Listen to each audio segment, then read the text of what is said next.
ဒ္ဓတာသမ္မာသမ္ဗုဒ္ဓမာတုလံသာတဓမ္မကနုဒ္ဓမံအဘိဝါရိယဘာသိတံအဘိဓမ္မထသင်္ကဟံနမောဗုဒ္ဓာယသိတံနမောဗုဒ္ဓာယသိတံနမောဗုဒ္ဓာယသိတံအယရှိမြင်နာ၌ရှိကြကုန်သော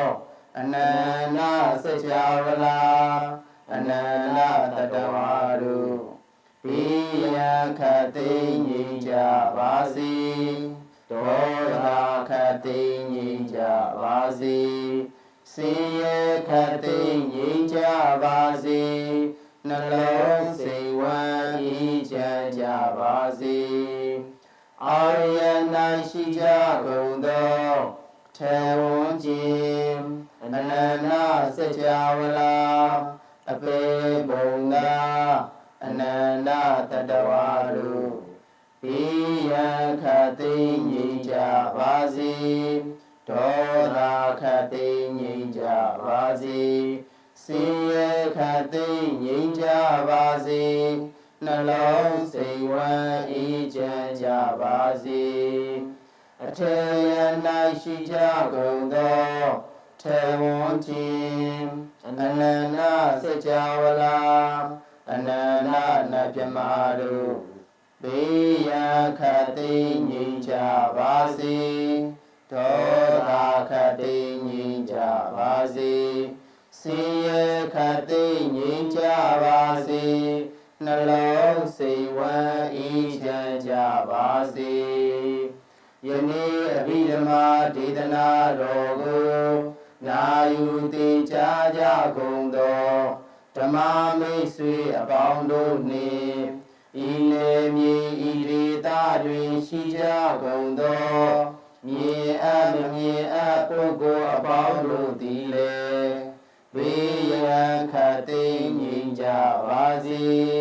ဒေါသခတိငြိမ်းကြပါစေဆင်းရဲခတိငြိမ်းကြပါစေနှလုံးစိတ်ဝမ်းအေးချမ်းကြပါစေသာဓုသာဓုသာဓုဆက်လက်ပြီးတော့ကျွန်တော်တို့ကာမသောပနာစိတ်24ပါးထဲမှာရှိတယ်မဟာဝိပဿစိတ်မဟာကုသိုလ်စိတ်မဟာကရိယာစိတ်ဒါလေးတွေကိုကျွန်တော်ပြန်ပြီးတော့ပြန်ပြောပြပါမယ်စေတနာသင်္ခါရကံကျွန်တော်ဗုဒ္ဓဘာသာတွေအများစုမှာကျွန်တော်လက်ခံယုံကြည်ကြတာကံနဲ့ကံဤအကျိုးကံဤအကျိုးလို့ပြောကြရတယ်ဗောနော်တကယ်တော့အဲ့လိုပြောမဲ့အစားကံဤအကျိုးကံဤအကျိုးဆိုပြောလိုက်တာတစ်ဆက်တည်းလို့ထင်ရတယ်တကယ်တော့မဟုတ်ဘူးเนาะကံဆိုတာပြုလုပ်လိုက်တာအကြောင်းစိတ်ကံဤအကျိုးဆိုတာ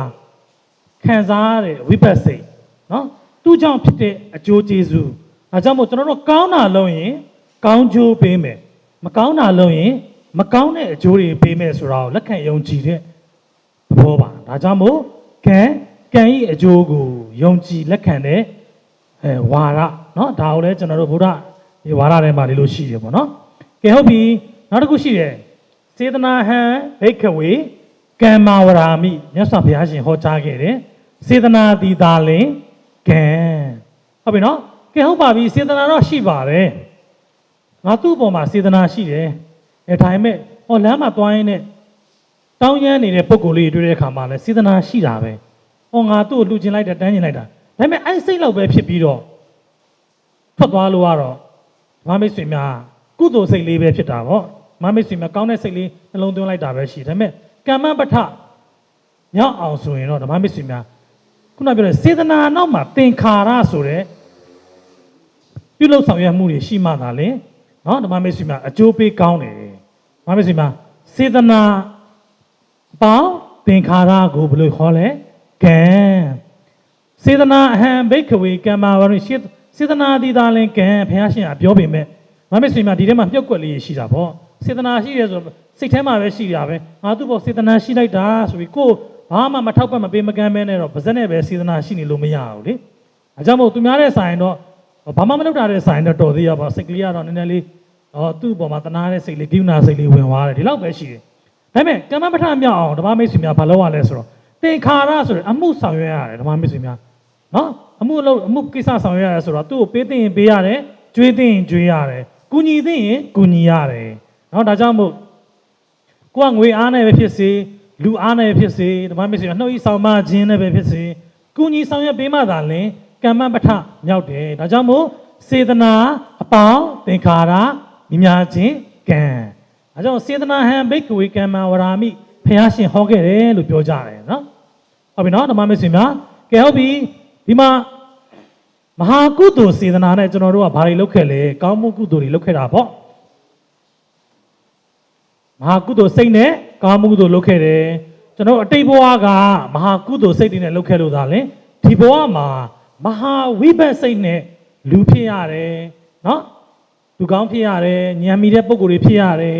်နော်ဒါကြောင့်မို့ကျွန်တော်တို့ပဋိသန္ဓေစိတ်ကမဟာဝိဘတ်စိတ်နဲ့လူဖြစ်လာကြတာလောကမှာရှိတဲ့လူတိုင်းအားလုံးလည်းမဟာဝိဘတ်စိတ်နဲ့ပဲလူဖြစ်လာကြတာနော်ဒါကြောင့်မို့ဘာတွေလုပ်ခဲ့လို့ဖြစ်လာတာလဲအတိတ်ဘဝကမဟာကုသိုလ်ဆိုတဲ့ကောင်းမှုတွေပြုလုပ်ခဲ့လို့ဘာတွေနဲ့လုပ်ခဲ့တာလဲဒါနတွေလုပ်ခဲ့တယ်သီလတွေလုပ်ခဲ့တယ်ဘာဝနာတွေလည်းလုပ်ခဲ့တာပဲဓမ္မမိတ်ဆွေများကျွန်တော်တို့ဘာသာတင်မဟုတ်ပါဘူးတခြားဘာသာတွေမှာလည်းဒါနမရှိဘူးလားရှိတာပေါ့ဓမ္မမိတ်ဆွေများတခြားဘာသာတွေမှာလည်းဒါနဆိုတာလည်းရှိတယ်သီလရောမရှိဘူးလားသီလလည်းရှိတာပဲသူတို့မှာနော်ဓမ္မမိတ်ဆွေများသူတို့လည်းစောင့်ထိန်ကြတယ်ဥပုပ်တွေစောင့်ထိန်ကြတယ်နော်ဒီလိုမျိုးအများကြီးရှိတယ်ဓမ္မမိတ်ဆွေများဘာဝနာဆိုတာလည်းသူတို့မှာရှိလားရှိတာပဲမေတ္တာပို့တယ်နော်ကောင်းစေခြင်းနဲ့စိတ်လေးထားတာရှိကြတာပဲဓမ္မမိတ်ဆွေများသူတို့မှာလောကုတ္တရာကထွတ်မြောက်ရာလမ်းကြောင်းမဲ့ခင်၈ပါးအကျင့်သာလည်းမကျင့်နိုင်တာဓမ္မမိတ်ဆွေများစားသူတွေမှာလည်းဒီဟာတွေရှိနိုင်တယ်နော်ဒါကြောင့်မို့ဘာတွေလုပ်ခဲ့လဲအတိတ်ဘဝကမဟာကုသိုလ်ဆိုတဲ့ဒါနာသီလဘာဝနာဒါကျင်းချုံပြီးပြောလိုက်တာပေါ့ဒီဟာကိုပြန်ပြီးအကျယ်ချဲ့မယ်ဆိုရင်ပုံညာကရိယာဝတ္ထုတွေလုပ်ခဲ့တာပေါ့ပုံညာဆိုတာဓမ္မမိတ်ဆွေကုသိုလ်တွေကရိယာဆိုတာကတော့အထောက်ပံ့နေပေါ့ဓမ္မမိတ်ဆွေမှာကုသိုလ်အထောက်ပံ့နေပြုလုပ်ခဲ့လို့သာလင်ဒီဒါနသီလဘာဝနာတွေသင်္ခါရတွေပြုလုပ်ခဲ့လို့သာလင်ကုသိုလ်တတိကြံပြီးတော့အကျိုးကြံရတာဘာအကျိုးလဲဆိုတော့မဟာဝိဘတ်စိတ်ဆိုတဲ့အကျိုးတွေရပြီးတော့ကျွန်တော်တို့ကလူဖြစ်လာတာဒါကဓမ္မမိတ်ဆွေမှာသိအောင်တမင်သက်ရေးပြတာကြီးဖြစ်ပါတယ်ဒါကြောင့်မို့ဓမ္မမိတ်ဆွေများပြန်ကြည့်ရမယ်ဆိုရင်စေတနာသင်္ခါရလုပ်ခဲ့လို့ဓမ္မမိတ်ဆွေများကံနေမြောက်တာဘာတွေလုပ်ခဲ့တာလဲစေတနာကအရင်တော့မဟာကုသိုလ်စိတ်တစ်ပါးပါးနဲ့ကုသိုလ်ပြုခဲ့လို့ဘာကုသိုလ်တွေလဲဒါနသီလဘာဝနာကုသိုလ်တစ်ခုခုကိုပြုခဲ့တာပဲဒါကြောင့်မို့ကျွန်တော်တို့ကဘာတွေတတိကြံတာလဲကုသိုလ်ရဲ့တတိတွေကြံခဲ့ပြီးတော့ဒီဘဝမှာမဟာဝိဘတ်စိတ်နဲ့လူကောင်းနတ်ကောင်းတွေပေါ့နော်လူဆိုလဲလူနတ်ဆိုလဲနတ်ပေါ့နော်ဒီလိုမျိုးဖြစ်လာရတာဒါကြောင့်မို့မဟာကုသိုလ်စိတ်နဲ့သင်္ခါရတွေလောက်ခံရင်ကုသိုလ်တတိကြံတယ်မဟာဝိဘတ်စိတ်နဲ့ကြံခဲ့တာပေါ့ကဲအောက်မှာကျတော့ဘာလဲဆိုတော့သူလည်းဒီတိုင်းပဲစေတနာသင်္ခါရကံဒါကျွန်တော်တို့ရဲ့ဝိဘတ်စိတ်တွေလောက်ခဲ့တာဒီကုသိုလ်တွေလောက်ခဲ့လို့မဟာဝိဘတ်စိတ်ရတာဒီမှာကြည့်အောင်ဒီမှာကျတော့မဟာကရိယာစိတ်၈ပါးဆိုတော့ဘုရားယဟန္တာတွေမှာလည်းဓမ္မမိတ်ဆွေများကောင်းမှုကုသိုလ်တွေလုပ်ခဲ့တာပဲဘာတွေလုပ်လဲဆိုရင်ဒါနတွေလည်းလုပ်တာပဲဘုရားရှင်ကသင်္ကန်းပြန်လှူတာတို့ဟုတ်လားဓမ္မမိတ်ဆွေများသီလတွေလည်းစောင့်ထိန်တာပဲเนาะပြောစရာတော့မလိုဓမ္မမိတ်ဆွေများဘာဝနာတွေလည်းအချိန်နဲ့အမျှနိဗ္ဗာန်ကိုအာရုံပြုနေကြတာဒါကြောင့်မို့ဒါနသီလဘာဝနာတွေလုပ်ပြီးမဲ့သူတို့မှာကုသိုလ်တတိမကြံဘူးတဲ့အကျိုးလည်းမပေးပါဘူးတဲ့ဒါမမိတ်ဆွေများဒီဟာကမဟာကုသိုလ်ကြံတဲ့ကိစ္စလေးကိုပြောတာဖြစ်တယ်ဒါကမဟာကရိယာရဲ့ကိစ္စလေးကိုပြောခြင်းဖြစ်တယ်မဟာကရိယာဆိုတာကတော့ဖယားယဟန္တာတွေမှာဖြစ်တော်စိတ်သူတို့မှာတော့ကံတတိမကြံတော့ဘူးအကျိုးမပေးတော့ဘူးသူတို့ပြုကာမြလေးပဲเนาะဒါကြောင့်မို့ဒါလေးကလည်းသိထားဖို့လိုတာပေါ့เนาะစေတနာသင်္ခါရကံစေတနာရှိရင်တခုတည်းနဲ့ပါဇက်နဲ့ပြောလို့မရဘူးသင်္ခါရဆိုတဲ့အမှုတွေပြုလို့ရတယ်ဆောင်ရွက်ရတယ်เนาะဒါလေးလုံးမသာလင်ကံမပထမြောက်တာဓမ္မမိတ်ဆွေများเนาะအဲ့တခုတွေကချုပ်ရင်းနေရင်တော့မရဘူးပေါ့ဓမ္မမိတ်ဆွေများเนาะကဲဟုတ်ပြီဒါလေးကိုသိထားဒါလေးကသိုံသဘောလေးပါပဲအဓိကကကျွန်တော်တို့ကမဟာဝိဘတ်စိတ်တွေဘာကြောင့်ရလဲဆိုရင်မဟာကုသိုလ်စိတ်တွေနဲ့တိတ်ဘွားကတိတ်ဘွားဆိုတာလည်းပြီးခဲ့တဲ့နေ့ရတဲ့အတိတ်ဘွားပဲเนาะဒီပြီးခဲ့တဲ့ရက်ကလည်းအတိတ်ပဲဒါကြောင့်မို့ဒါနသီလဘာဝနာတွေကဘာဖြစ်အောင်မှလဲကျွန်တော်တို့ကတဏှာမှာကျင်လည်ဖို့အတွက် ကုသိုလ်တတိတွေကြံနေအောင်ပါပဲဒီကုသိုလ်တွေနဲ့ကျွန်တော်တို့ကနော်ကျွန်တော်တို့ဒီမှာဘုံဘဝတွေကိုတွားအောင်ပါပဲနော်ဓမ္မမစ္စည်းမှာကာမ17ဘုံမှာကျင်လည်နေရအောင်ပါပဲဘာကြောင့်နေလဲမဟာကုသိုလ်တွေလုပ်ရင်မဟာဝိဘတ်စိတ်တွေနဲ့ကျွန်တော်ဒီဘဝမှာကုသိုလ်ပြန်လုပ်တယ်ဆိုရင်မဟာဝိဘတ်စိတ်နဲ့ကာမ17ဘုံပေါ့နော်ကာမ17ဘုံဆိုတာလူဘုံရယ်နတ်ပြည်6ထက်နော်ဓမ္မမစ္စည်းများဟုတ်ပြီနော်ဒီဟာကိုတွားနေရအောင်ပါပဲဟိုကာမသူကတိ9ဘုံပေါ့နော်ဓမ္မမစ္စည်းမှာ17ဘုံကတော့ငရဲတိရစ္ဆာန်တိတ်တာသူရဲ့ကအပယ်4ဘုံနဲ့ပါတယ်ဒါပေမဲ့ကုသိုလ်လုပ်ရင်တော့မပါဘူးပေါ့နော်ကာမလောကီဒီကာမ9ဘုံကိုရောက်နေအောင်ပါပဲဒါပေမဲ့အကုသိုလ်လုပ်ရင်တော့ခုနပြောတဲ့အပယ်4ဘုံအထိကိုရောက်ရှိမှာဖြစ်တယ်ကဲဟုတ်ပြီဒါကြောင့်မို့ကျွန်တော်တို့ကကာမကုသိုလ်လုပ်တယ်ဆိုရင်မမေ့စီမှာအကျိုးတွေပေးနေအောင်ပါပဲမဟာကုသိုလ်တွေလုပ်ရင်မဟာဝိပဿစိတ်နဲ့အကျိုးတွေဖြစ်နေအောင်ပါပဲဒါပေမဲ့ဘုရားရှင်တွေယဟန္တာတွေမှာကျတော့ကိရိယာစိတ်ဖြစ်သွားတဲ့အခါကျတော့ကုသိုလ်ဘယ်လောက်ပဲလုပ်လို့အကျိုးပေးမှုတတိမကြံတော့ဘူးเนาะဟောတိကံလည်းမဟုတ်ဘူးသူတို့ကတော့ကိရိယာစိတ်နဲ့ပဲလုပ်လိုက်တာဓမ္မမစ္စကုသိုလ်တွေဖြစ်သွားတာပေါ့เนาะဟောတိကံဖြစ်သွားတာပေါ့တကယ်တော့ဟုတ်ပြီเนาะသူတို့မှာဘာမှ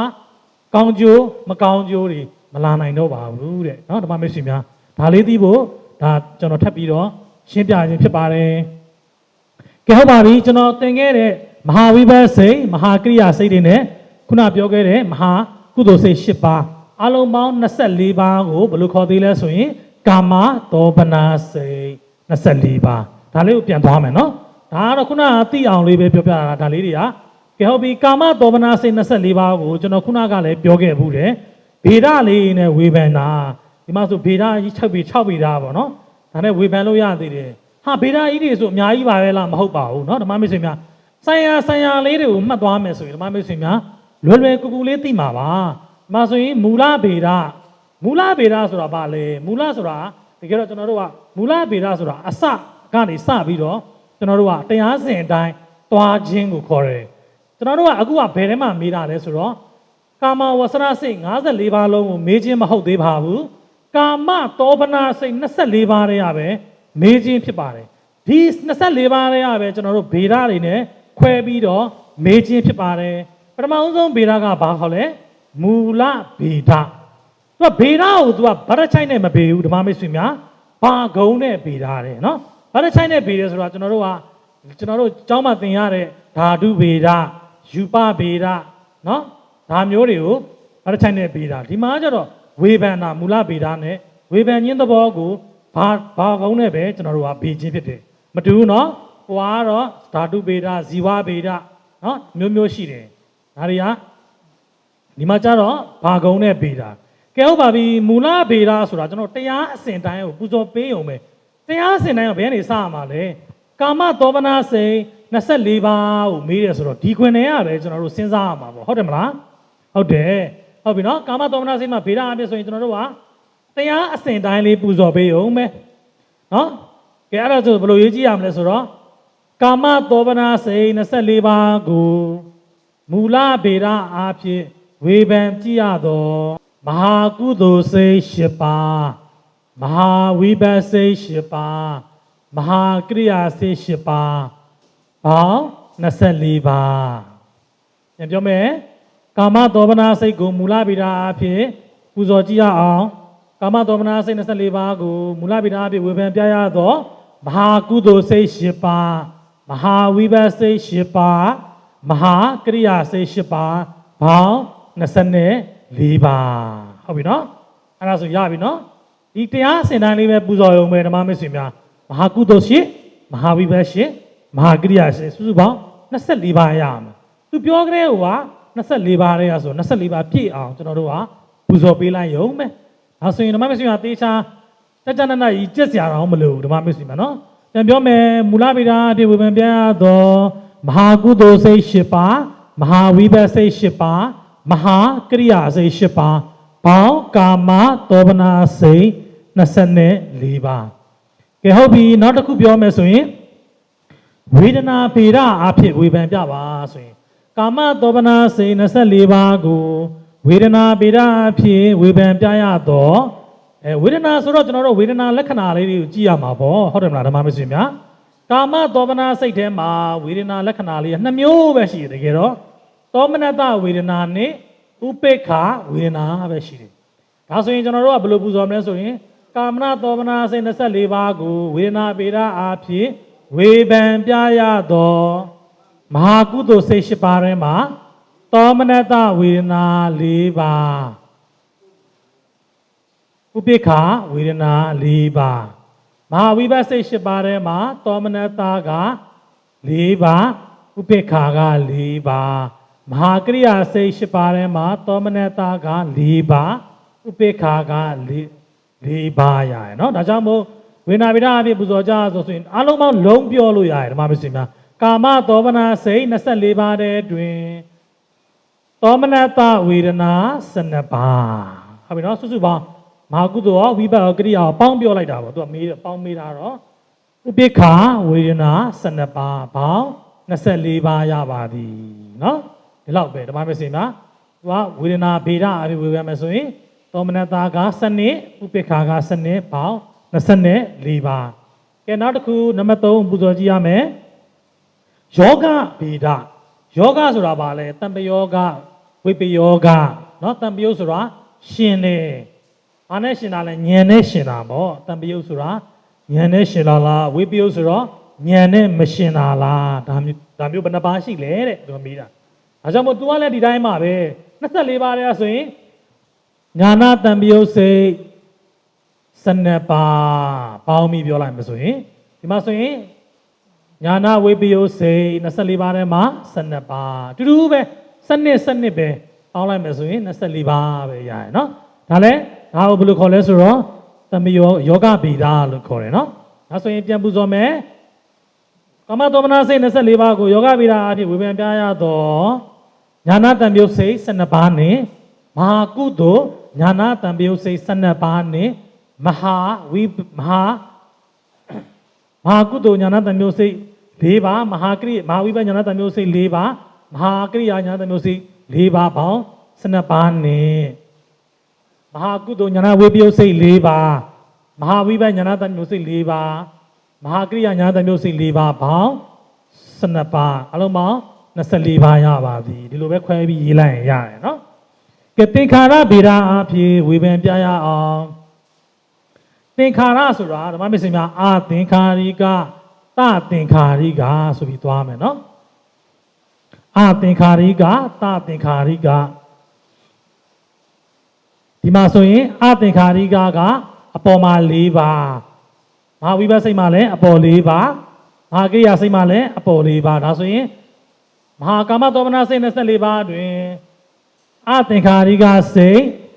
12ပါးသသင်္ခါရိကစိတ်12ပါးစုစုပေါင်း24ပါးဒါပဲเนาะနောက်တစ်ခုကဟေတုဗေဒဆိုရင်ဟိတ်ပေါ့เนาะဟိတ်အားဖြင့်ဆိုရင်သူကဒွိဟိတ်ဘယ်နှပါးရှိလဲတဲ့တိဟိတ်ဘယ်နှပါးရှိလဲဆိုရင်ဉာဏ်ပါတဲ့တရားလေးတွေဘယ်နှပါးရှိလဲတဲ့ဉာဏ်မပါတဲ့တရားဘယ်နှပါးရှိလဲအဲ့လေးတွေကိုမေးတာဓမ္မမစ္စည်းမှာเนาะဓမ္မမစ္စည်းဒီမှာဉာဏ်ပါတဲ့ဟာဆိုရင်လည်းဒီမှာ4ပါးဉာဏ်မပါတဲ့ဟာဆိုရင်လည်းဓမ္မမစ္စည်းများ4ပါးစီပါတော့12ပါးဒါဆိုညာနာတံပယုတ်စိတ်12ပါးညာနာဝိပယုတ်စိတ်12ပါးပေါင်း24ပါးဒါဆိုရင်ဟေတုဆိုတော့ဟိတ်အားဖြင့်ဆိုရင်ဉာဏ်ရှင်တာက12ပါးဉာဏ်မရှင်တာက12ပါးနောက်တစ်ခုကဇာတိဗေဒဇက်အားဖြင့်ဆိုကုသိုလ်ဇက်ဝိပဿဇက်ကရိယာဇက်เนาะဒါလေးမမစင်မှာထပ်ပြီးတော့ပြည့်ပြည့်စုံစုံဖြစ်အောင်ကျွန်တော်ပြန်ပြောပေးပါမယ်လဲကျွန်တော်ပြောပေးမယ်เนาะဒါဆိုရင်တရားအစဉ်တိုင်းဒါအစဉ်တိုင်းပဲရေးပြရမယ်အစဉ်တိုင်းဆိုတာကုသိုလ်ဝိပဿကရိယာအစဉ်တိုင်းလေးရေးပြီးဝေဒနာဆိုရင်တော့ကျွန်တော်တို့ဓမ္မမိတ်ဆွေများအရှိမသင်ခဲ့တယ်ဝေဒနာကတကယ်တော့အလုံးပေါင်း5မျိုးရှိတယ်ပထမဆုံးပြောမယ်ဆိုရင်သောမနတဝေဒနာဥပေက္ခဝေဒနာဒေါမနတဝေဒနာနောက်ပြီးတော့ဒုက္ခဝေဒနာဒုက္ခဝေဒနာဆိုရင်ဝေဒနာ5မျိုးရှိတယ်ဒီကာမသောမနာစိတ်24ပါးထဲမှာတော့ကျွန်တော်တို့ဘယ်ဝေဒနာပဲရှိလဲဆိုရင်သောမနတဝေဒနာနဲ့ဥပေက္ခဝေဒနာပဲရှိတယ်เนาะဒါကြောင့်သောမနက12ပါးဥပေက္ခက12ပါးပဲရှိတယ်ခုနကကျွန်တော်ပြောခဲ့တယ်ဒါပေမဲ့ဘာလေးလို့လဲဆိုတော့ပြည့်စုံရေးမယ်ဆိုရင်ဒီမှာဒေါမနတဝေဒနာမရှိပါဒုက္ခဝေဒနာမရှိပါဒုက္ခဝေဒနာမရှိပါ အဲ့လိုတော့ပြည့်ပြည့်စုံစုံရေးပြီးပို့ကောင်းတာပေါ့နော်ယောဂဆိုရင်တံပယုတ်ဝိပယုတ်စိတ်ပေါ့နော်တံပယောဂတံပယုတ်စိတ်က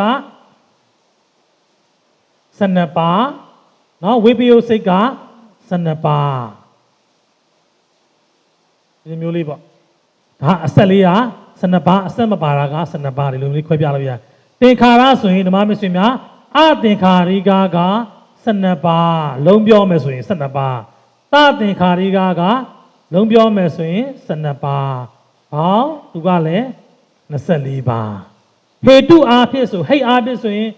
နော်ဒွိဟိတ်စိတ်တို့တိဟိတ်စိတ်ဒါဉာဏ်ပါတဲ့ပုံကိုယ်တွေကိုပဲမေးတာပါပဲတကယ်တော့ဉာဏ်ပါတဲ့ပုံကိုယ်တွေဆိုရင်ဒွိဟိတ်စိတ်တိဟိတ်စိတ်ဆိုပေါ့နော်တိဟိတ်ပေါ့တိဟိတ်ပုံကိုယ်က12ဦးနောက်ပြီးတော့ဒွိဟိတ်က12ဦးသူလည်း24ပါးဒီ24အတွင်းထဲကပဲမေးတာဆိုတော့24ပါးပြည့်မှရမယ်နော်ကဲဇက်အားဖြင့်ဆိုရင်ကျွန်တော်တို့ကြည့်မယ်ဇက်အားဖြင့်ဆိုရင်အပိုင်းအနေနဲ့ကျွန်တော်တို့ကြည့်ရမယ်အာကုသိုလ်ဇက်အာကုဇက်ကုသိုလ်ဇက်ဝိပဿဇက်ကရိယာဇက်ဆိုပြီးတော့ဇက်အားဖြင့်ဆိုရင်ဒီ၄မျိုးနဲ့ဝေဖန်ပြီးတော့ကျွန်တော်တို့ကစဉ်းစားရတယ်နော်ဇက်အားဖြင့်ကိုကျွန်တော်တို့ကာမတောပနာစိတ်24ပါးကိုဇက်အားဖြင့်ဝေဖန်တတ်တော့ကာမတောပနာဆိုတာကောင်းမွန်တင့်တယ်သောစိတ်တွေဒီစိတ်တွေမှာအာကုသိုလ်ရှိနိုင်ပါမလားမရှိဘူးเนาะမရှိလို့သူ့ကိုမရှိပါလို့ရေးပေးရမှာဆောင်းပွဲဆိုရင်เนาะဖြေတဲ့ခါလေးဆိုရင်ကာမတောပနာစိတ်24ပါးတဲ့တွင်ဇာတိပိဓာဖြစ်ဝေဖန်ပြရတော့အာကုသိုလ်ကုသိုလ်ဝိပဿစိတ်ကရိယာလေးတန်းစီပြီးရေးချပြီးအာကုသိုလ်ဆိုရင်အာကုသိုလ်စိတ်မရှိကုသိုလ်စိတ်ဆိုရင်ဘာရှိမလဲမမေ့စိတ်မှာဒီမှာကြည့်လိုက်ပါကာမတောပနာစိတ်24ပါးမှာကုသိုလ်စိတ်ဘယ်နှပါးရှိလဲ10ပါးရှိတယ်ဒါကြောင့်မို့ကုသိုလ်စိတ်က10ပါးဝိပဿစိတ်ကလည်း10ပါးကရိယာစိတ်ကလည်း10ပါးစုစုပေါင်း24ပါးဒါလေးကိုပြောတာပဲဓမ္မမစ္စည်းမှာနော်ဒီထဲမှာကျွန်တော်တို့ဇက်အားဖြင့်ဝေဖန်မယ်ဆိုရင်ကုသိုလ်အကုသိုလ်ဝိပဿကရိယာဆို၄မျိုးနဲ့ဝေဖန်ရတယ်ဒါပေမဲ့ तू ကုသိုလ်စိတ်အကုသိုလ်စိတ်မရှိဘူးကုသိုလ်စိတ်တွေပဲဆိုတော့မဟာကုသိုလ်စိတ်10ပါးမဟာဝိပဿစိတ်10ပါးမဟာကရိယာစိတ်10ပါးဘောင်း24ပါးရပါသည်ဒီလိုပဲရေးပေးအောင်မယ်ဒီ24ပါးလေးကိုပဲဝေဖန်နေတာနော်ဘာမစင်မှာသင်္ကန်းစာတွေအားလုံးများလာတဲ့များပထမတော့ကတော့ကာမတောပနာစိတ်24ပါးနောက်ပိုင်းမှာယူပါဝါစရစိတ်တွေလာမယ်အာယူပါဝါစရစိတ်တွေလာမယ်လောကုတ္တရာစိတ်တွေလာမယ်ပေါင်းပြီးတော့လုံးပြီးတော့စိတ်89 120ပါးအကုန်လုံးကိုလည်းဒီလိုဗေဒတွေနဲ့ပဲကျွန်တော်တို့ကအဆင့်ဆင့်ဝေဖန်သွားလို့ရတယ်ဒါဓမ္မမိတ်ဆွေများအခုသင်နေတဲ့အပိုင်းလေးမို့လို့ပဲဒီ24ပါးလေးကိုပဲဝေဖန်ပြနေတာနော်ပြီးသွားပြီဆိုရင်ကျွန်တော်တို့အဲ့အပေါ်ပိုင်းတစ်ပိုင်းလုံးကိုကာမဝဆရာစိတ်54ပါးလုံးကိုပေါင်းပြီးတော့လည်းဒီလိုဝေဖန်ပြအောင်ပါဒါလေးကိုဓမ္မမိတ်ဆွေများနောက်အခုလာမဲ့ဟာကိုထပ်ပြီးတော့ကျွန်တော်ရှင်းပြပေးမှာဖြစ်ပါတယ်ဒါဆိုရင်ဓမ္မမိတ်ဆွေများပြန်ပြောမယ်ကာမတောပနာစိတ်24ပါးကိုဗေဒတွေနဲ့ဝေဖန်မယ်ဆိုရင် तू ကမေးတဲ့အခါဒီလိုမေးမှာတိုက်တဲ့ဗေဒနဲ့ तू မေးမှာပေါ့နော်မူလဗေဒအဖြစ်ဝေဖန်ပြပါဆိုရင်အစဉ်တိုင်းလေးကျွန်တော်တို့သိထားရမယ်ဘာအစဉ်တိုင်းတရားအစဉ်တိုင်းပေါ့ကာမတောပနာစိတ်24ပါးဆိုဒီမှာမဟာကုသိုလ်စိတ်10ပါးမဟာဝိပဿစိတ်10ပါးမဟာကရိယာစိတ်10ပါးပေါင်း24ပါးရပါသည်ဒါဒီလိုမျိုးပဲပြောလိုက်အောင်မယ်ကဲဝေဒနာအဖြစ်ဝေဖန်မယ်ဆိုရင်ဝေဒနာအဖြစ်တော့5မျိုးရှိတယ်လို့ကျွန်တော်တို့သိထားရမယ်နော်သောမနတာရှိမယ်ဥပိ္ပခာရှိမယ်ဒေါမနတာရှိမယ်ဒုက္ခရှိမယ်ဒုက္ခရှိမယ်32ပုံမှာကျင်လည်နေတဲ့တတ္တဝါတွေအကုန်လုံးကိုဘာမှမသိသိမ့်ကြုံပြီးတော့ကြည့်မယ်ဆိုရင်ဒီဝေဒနာ5ပါးကနေမလွတ်ပါဘူးဘယ်တတ္တဝါမှမလွတ်ဘူးတတ္တဝါတိုင်းမှာဒီဝေဒနာ5ပါးရှိတယ်နော်ဓမ္မမစ္စည်းများဒါကြောင့်မို့ဓမ္မမစ္စည်းများဒီဝေဒနာတွေကိုကြည့်မယ်ဆိုရင်ကျွန်တော်တို့ဒီကာမဝဆရာစိတ်24ပါးထဲမှာဝေဒနာသင်္ကေတက2ခုပဲရှိတယ်သောမနတနဲ့ဥပိ္ပခာပဲဒါကြောင့်မို့သောမနတဝေဒနာဘယ်နှပါးရှိလဲပေါင်းလိုက်ရင်12ပါးဥပိ္ပခာဝေဒနာအလုံးပေါင်းလိုက်ရင်12ပါးနော်နောက်တစ်ခုကဒေါမနတရှိလားဒေါမနတမရှိဘူးဒေါမနတအပေါ်ပါပဲရှိတယ်နော်ဒေါမနတမရှိပါဒုက္ခရှိလားမရှိဘူးဒုက္ခဝေဒနာမရှိဘူးဒုက္ခဝေဒနာလည်းမရှိဘူးဘောင်း24ပါးရပါသည်ဒါပဲဒီလိုပဲဝေဖန်ပြမယ်နော်ကဲနောက်တစ်ခုကယောဂဗေဒတံပယုတ်ဝိပယုတ်စိတ်တွေပေါ့တံပယုတ်စိတ်ကဘယ်နှပါးရှိလဲအလုံးပေါင်း12ပါးဝိပယုတ်စိတ်ကလည်း12ပါး ဒီအဆက်လေးတွေကိုကျွန်တော်ပြချင်းဖြစ်တယ်နော်အဝိုင်းထဲကအဆက်လေးဒီဝိုင်းထဲမှာဘာမှမရှိဘူးဒီမှာအတူတူပဲဒီမှာအဆက်ပါတယ်ဒီမှာအဆက်မပါဘူးဒါတန်ပြေဝေးပြေးကိုပြတာဒီသဘောလေးကိုကျွန်တော်ဒီမှာအဝိုင်းလေးနဲ့ဝိုင်းပြတာရှုပ်မသွားနဲ့နော်ယောဂဗေဒအားဆိုရင်တန်ပြေယုတ်က12ပါးဝေပြေယုတ်က12ပါးပေါင်း24ပါးဒါပဲသင်္ခါရဗေဒအားဖြင့်ဝေဖန်ပြရတော့သင်္ခါရဗေဒဆိုရင်အသင်္ခါရိကသသင်္ခါရိကဘယ်နှပါးရှိလဲတဲ့သူမေးတာအသင်္ခါရိကက12ပါးရှိပါတယ်သသင်္ခါရိကပေါင်းလိုက်ရင်12ပါးပဲရတယ်အဲကြောင့်မို့အာသ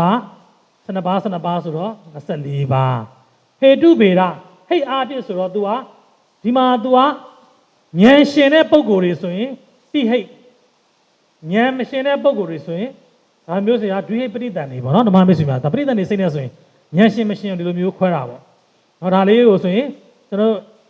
ဉာဏ်ရှင်တဲ့ပုံကိုယ်တွေဆိုရင်ဘယ်နှပါးရှိမလဲဆိုရင်12ပါးဉာဏ်မရှင်တဲ့ပုံကိုယ်ဆိုရင်12ပါးပေါင်း24ပါးနောက်တစ်ခုကဇာတိဗေဒဇက်အားဖြင့်ဇက်ဆိုတာကျွန်တော်တို့ကတဲ့ဇက်ကိုပြောတာမဟုတ်ဘူးเนาะဇက်ဆိုတာအမျိုးကိုပြောတာအမျိုးဇက်ဖျားလောင်းရဲ့ဇက်เนาะဖျားရှင်ရဲ့ဇက်ဆိုတာဖျားရှင်ရဲ့အမျိုးအနွယ်တွေကိုပြောတာเนาะကျွန်တော်တို့ဒီမှာကနေတဲ့ဇက်ကိုပြောတာမဟုတ်ဘူးเนาะဇာတိကစင်သက်လာလို့မမေ့ဆွေမှာเนาะဇက်အားဖြင့်ဇာတိဗေဒဝေဖန်မယ်ဆိုရင်အာကုသိုလ်အရင်စဉ်းစားပြီးကုသိုလ်ဝိဘတ်ကရိယာဒီ၄မျိုးနဲ့ကျွန်တော်တို့စဉ်းစားရမယ်ဇက်အားဖြင့်ဆိုရင်အာကုသိုလ်စိတ်တွေပါနေလားမပါဘူးဒါကြောင့်မို့အာကုသိုလ်မရှိကုသိုလ်စိတ်ပါလားပါတာပေါ့ကုသိုလ်စိတ်က10ပါးဝိဘတ်စိတ်က10ပါးကရိယာစိတ်က10ပါးဒါကြောင့်မို့အာကုသိုလ်မပါမရှိကုသိုလ်10ဝိဘတ်10ကရိယာ10အလုံးပေါင်း24ပါးရပြီနော်ဓမ္မမိတ်ဆွေများကဲဟုတ်ပါပြီခဏလေးဒီဘက်ကိုဒါလေးကျွန်တော်ဖက်ပြီးတော့ဓမ္မမိတ်ဆွေများကိုပြန်ပြီးပြောကြည့်ရအောင်နော်အခုကျွန်တော်သင်နေတာစာမျက်နှာ29နော်စာမျက်နှာ29ကဟာလေးကိုပြောပြနေခြင်းဖြစ်ပါတယ်ကာမတောပနာစိတ်24ပါးကိုဗေဒအားဖြင့်ခွဲခြားပြီးတော့လေ့လာတာကဲ28ပါး28ကိုသွားမယ်ဆိုရင်ဒီမှာ28မှာဆိုရင်လည်းဒီတိုင်းပါပဲကာမဝဆရစိတ်54ပါးကိုဖော်ပြရမှာနော်ကာမဝဆရစိတ်ဆိုတာကျွန်တော်ခုနကပြောဘူးတယ်အတောပနာစိတ်30နဲ့ကာမတောပနာစိတ်24ပါးစုစုပေါင်းကိုဘယ်လိုခေါ်လဲကာမဝဆရစိတ်54ပါးလို့ခေါ်တယ်ကာမဘုံမှာများသောအားဖြင့်တက်ဝင်၍ဖြစ်သောစိတ်ကိုကာမဝဆရစိတ်ဟုတ်ပြီနော်ဒီကာမဝဆရစိတ်ဆိုလာပြီဆိုရဲကကျွန်တော်တို့ကအပေါ်တစ်ပိုင်းလုံးပေါ့နော်ဒီမှာဗနိုင်းမှာရှိတဲ့ဒီအပေါ်တစ်ပိုင်းလုံးကိုကာမစိတ်တွေလို့ခေါ်ပါတယ်ကာမဘုံမှာများသောအားဖြင့်တက်ဝင်၍ဖြစ်သောစိတ်เนาะအဖြစ်များသောစိတ်ဘယ်လိုပဲခေါ်เนาะအလုံးပေါင်းရင်54ပါးရှိတယ်ဒီအပေါ်တစ်ပိုင်းလုံးတိုင်းမှာပိုင်းပြထားရတွေ့ရเนาะအောက်မှာဆိုရင်ဇန်စိတ်တွေရှိမယ်မက်ဖို့စိတ်တွေရှိမယ်ကဲဟုတ်ပြီအပေါ်တစ်ပိုင်းလုံးကိုကြည့်မယ်ဆိုရင်အာကုသိုလ်စိတ်12ပါးအာဟိတ်စိတ်18ပါးကာမတောပနာစိတ်24ပါးအလုံးပေါင်းရင်ကာမဝဆရာစိတ်54ပါးကာမဘုံမှာအဖြစ်များသောစိတ်တွေဟုတ်ပြီနော်ဘာမစင်အောက်ကိုကြည့်လိုက်ပါအောင်ဒီအောက်မှာဆိုရင်ယူပအယူပဆိုတာယူပဘုံမှာအဖြစ်များတဲ့စိတ်တွေဒါဆိုကျွန်တော်တို့မပါသေးဘူးเนาะအပေါ်ကတစ်ပိုင်းကိုပဲကြည့်ပါ1ရယ်2ရယ်3ရယ်ကိုပဲကြည့်ရမှာဒါဆိုရင်ဒါကာမစိတ်50လို့လည်းခေါ်တယ်ကာမဝဆရာစိတ်54လို့လည်းခေါ်တယ်เนาะအဲ့ဒါတွေကိုကျွန်တော်တို့ကဝေဖန်ပြရမှာဓမ္မမစ္စည်းမှာเนาะဝေဖန်တယ်ဆိုတာကျွန်တော်တို့ခွဲခြားပြီးတော့ဒါဘာတွေပါတယ်ဆိုတာကိုကျွန်တော်ပြောပြရမှာပေါ့เนาะကဲဟုတ်ပြီအဲ့ဆိုကျွန်တော်ဒါလေးကိုခဏပြန်ဖြတ်ပြမယ်ကာမအပေါင်းအဝဆရဘာဘယ်လိုခေါ်သေးလဲဆိုတော့ကာမဝဆရ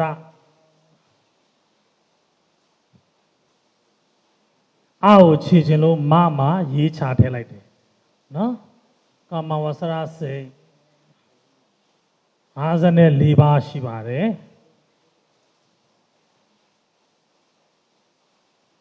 ဒါကိုလည်းကျွန်တော်တို့ကဒီလိုဗေဒတွေနဲ့ဝေဖန်ရမှာဓမ္မမိတ်ဆွေများခုနအပိုင်ဟာ24ပါးကိုပဲဝေဖန်တာဒီမှာဆိုရင်အပေါ်မှာရှိတဲ့အာသောပနာစိတ်30နဲ့ပေါင်းပြီးတော့ဝေဖန်မှာဒီမှာတစ်ခုထပ်တိုးမယ်ဆိုရင်ဘာလေးထပ်တိုးမလဲဆိုရင်ဘူမိဗေဒဒီဘူမိဗေဒနဲ့ကျွန်တော်တို့သင်တဲ့ဘူမိဗေဒနဲ့မတူဘူးเนาะကျောင်းတွေမှာသင်တဲ့ဘူမိဗေဒမဟုတ်ဘူး geology မဟုတ်တာကျွန်တော်ဒီမှာဘုံအားဖြစ်เนาะကျွန်တော်တို့သွားမယ်ဘုံတွေဆိုတာဘာတွေလဲတီးတဲ့ဘုံလည်းမဟုတ်ဘူးเนาะဒီမှာမရှိမှာကာမဘုံယူပဘုံအာယူပဘုံเนาะအဲ့လိုမျိုးလောကုတ္တရာဘုံအစရှိတဲ့ဘုံအားဖြစ်ဝေဖန်တဲ့သဘောတရားလေးကိုဘူမိဗေဒလို့ခေါ်တယ်เนาะဒီမှာကာမဝဆရာစိတ်54ပါးကိုဒီဗေဒတွေနဲ့ဝေဖန်ကြည့်အောင်ပါမမေ့ဆွေများနော်ဗေဒတွေနဲ့ဝေဖန်မယ်ဆိုရင်ကာမဝဆရာ54အတွင်းကနေကျွန်တော်တို့က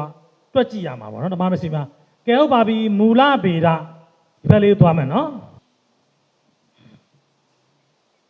မူလဗေဒ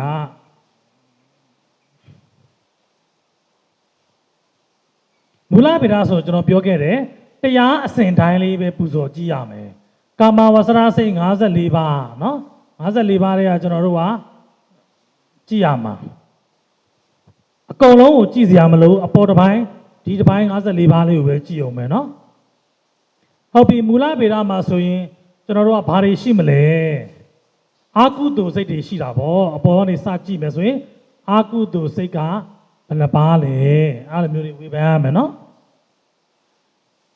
အာကုသိုလ်စိတ်အာကုသိုလ်စိတ်စုစုပေါင်းဘယ်နှပါလဲ12ပါးပြီးရင်အာဟိစိတ်အာဟိစိတ်က18ပါးနောက်တစ်ခုကကာမသောပနာစိတ်24ပါးဟောကာမဝဆရာစိတ်ကာမဝဆရာစိတ်54ပါးရဒီလိုမျိုးလေးပေါ့နော်ကျွန်တော်တို့54ပါးတွေကပဲဝေဖန်တာဆိုတော့ကျွန်တော်ဒီလိုမျိုးလေးတရားအစဉ်တိုင်းလေးကျွန်တော်တို့ကတစ်အုပ်စုဒါဆိုရင်ကျွန်တော်ဗနိုင်မှာဆိုရင်တစ်အုပ်စုပေါ့နော်တစ်အုပ်စုရှိမယ်ဒါနှစ်အုပ်စုပေါ့ဒါ3အုပ်စုပေါ့ဗနိုင်မှာသင်္ကေတလေးနဲ့ပါတယ်တစ်အုပ်စုနှစ်အုပ်စု3အုပ်စုလေးဒီလိုအုပ်စုလေးနဲ့ဝေဖန်လိုက်လေရတယ်ဒါဆိုရင်ကာမဝဆရာစိတ်54ပါးကိုဘူမိဗေဒအားဖြင့်ဝေဖန်ပြတော့အာကုသိုလ်စိတ်12ပါးအာဟိစိတ်18ပါးကာမသောပနာစိတ်24ပါးဘောင်းကာမဝဆရာစိတ်54ပါးအဆင်ပြေလားရပြီနော်အဲ့ဒါဆိုရင်နောက်တစ်မျိုးထပ်သွားမယ်နောက်တစ်မျိုးကဘာဗေဒလဲဆိုရင်ဝေဒနာဗေဒဟုတ်ပြီနော်ဝေဒနာဗေဒလေးနဲ့ဆက်သွားမယ်နော်ဓမ္မမိတ်ဆွေများခဏလေးပါဝေဒနာဆိုရင်ကျွန်တော်တို့ကဝေဒနာဘယ်နှပါးကြားဘူးလဲဝေဒနာ5မျိုး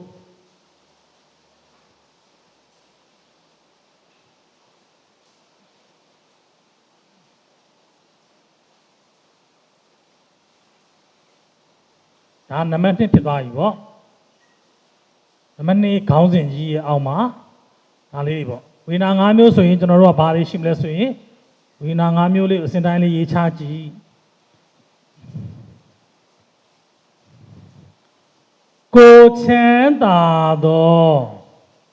ကိုချမ်းသာသောခံစားမှု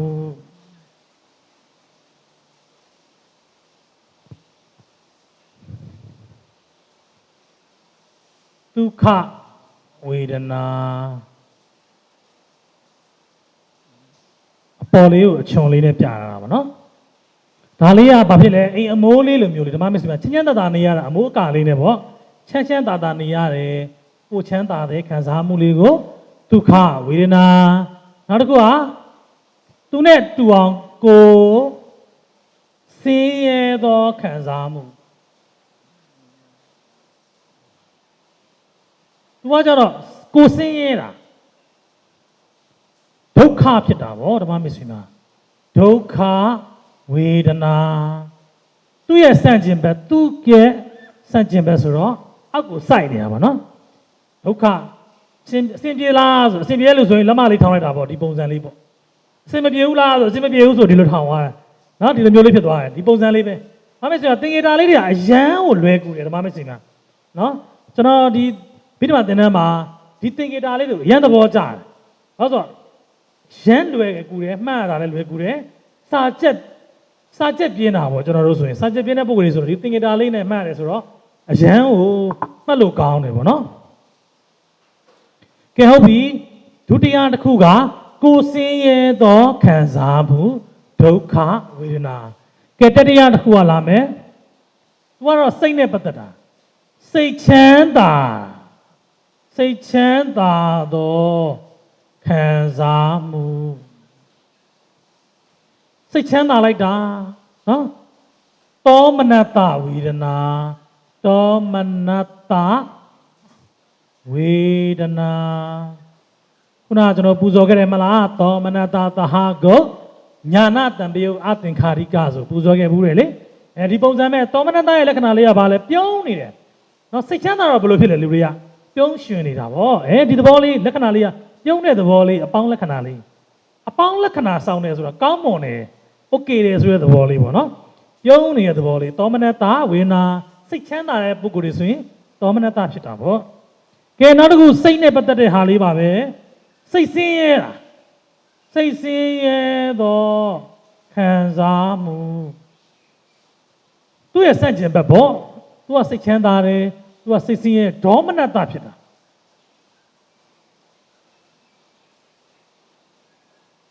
ဒါအကုန်လုံးဝေဒနာတွေပဲနော်ဓမ္မမိတ်ဆွေများဝေဒနာနဲ့ဗေဒနဲ့ဝေဖန်နေလို့ဝေဒနာဗေဒစိတ်ဆင်းရဲပြီဆိုတော့ဘယ်လိုဖြစ်လဲဒေါမနတကသူတစ်ပါးကိုတိုက်ခိုက်တဲ့သဘောလေးအချွန်လေးနဲ့မြားလေးနဲ့စိတ်ဆင်းရဲတာပေါ့ငါအမှတ်ကဒီခါတော့ဆံမွဲဖြေတာနဲသွားပြီငါထက်သူကကြော်သွားပြီစိတ်ထဲမှာတနှုတ်နှုတ်နဲ့ခံစားနေဒေါသတွေဖြစ်စိတ်ဆင်းရဲနေတယ်ဒီသဘောလေးပေါ့မှတ်ထားပြီပေါ့ဒါဓမ္မမိတ်ဆွေမျိုးစုံကြိုက်တဲ့အနေထားနဲ့မှတ်လို့ရတယ်ဒါကျွန်တော်တို့ကကိုနဲ့ဟလာကိုအဆင်ပြေတဲ့ဟာတွေကိုပြောရတာเนาะဓမ္မမိတ်ဆွေများကဲနောက်တစ်ခုစိတ်နဲ့ပတ်သက်တာပဲ